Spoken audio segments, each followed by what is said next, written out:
உப்பரவயல் குடிநீர் தொட்டியில் மனித கழிவு கலக்கப்பட்ட விவகாரத்தில் சிபிசிஐடி போலீசார் குற்றப்பத்திரிகையில் குற்றவாளிகள் என குற்றம் சாட்டியிருந்த முரளிராஜா, முத்துகிருஷ்ணன், சுதர்சன் ஆகிய மூவரும் வருகிற 11ஆம் தேதி புதுக்கோட்டை நீதித்துறை நடுவர் நீதிமன்றத்தில் விசாரணைக்கு ஆஜராக வேண்டும் என சிபிசிஐடி போலீசார் சம்மன் அனுப்பியுள்ளனர். இதுகுறித்த கூடுதல் விவரங்களோடு இணைகிறார் நமது செய்தியாளர் ரியாஸ். விவரங்களை பதிவு பண்ணலாம்.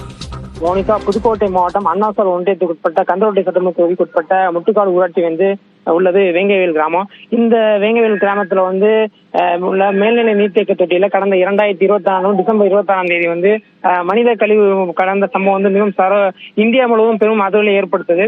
இந்த வழக்கை சிபிசிஐ போலீசார் கடந்த 2 ஆண்டுகளுக்கு மேலாக பல்வேறு தரப்பிலும் விசாரணை மேற்கொண்டு அறிவியல் பூர்வமான ஆதாரங்களையும் சேகரித்துள்ளனர்.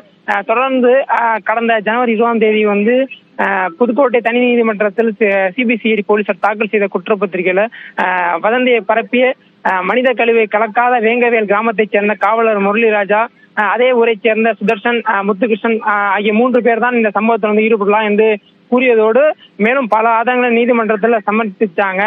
இதனைத் தொடர்ந்து பாதிக்கப்பட்ட மக்களே குற்றவாளியை சித்தரிக்கிறாங்க சிபிசிஐ என்று குற்றம் சாட்டி விடுதலை சிறுத்தைகளுக்கு சிபிஎம் உள்ளிட்ட பல்வேறு அரசியல் கட்சியினர் இந்த வழக்கை சிபிஐக்கு மாற்று என்று கூறி வந்தாங்க.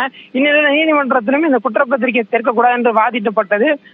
இந்நிலையில வேங்கவேல் குடிநீர் நீர்த்திக்க தொட்டில மனித கழிவு கலக்கப்பட்ட விவகாரத்துல சிபிசிஐடி போலீசார் குற்றப்பத்திரிகை தாக்கல் குற்றம் சாட்டியிருந்த முரளிராஜா, முத்துகிருஷ்ணன், சுதர்சன் ஆகிய மூவரும் வருகின்ற 11ஆம் தேதி புதுக்கோட்டை நீதித்துறை நடுவர் நீதிமன்றத்தில் விசாரணைக்கு ஆஜராக வேண்டும் என சிபிசிஐடி போலீசார் சம்மதிச்சிருந்தாங்க. மூவரும் வீட்டில் இல்லாதால் அவர் குடும்பத்தில் சப்போஸ் இந்த சம்மன் சிபிசிஐடி போலீசார் வழங்கியுள்ளாங்க. மோனிகா, விவரங்களை பதிவு செய்தமைக்கு நன்றி ரியாஸ்.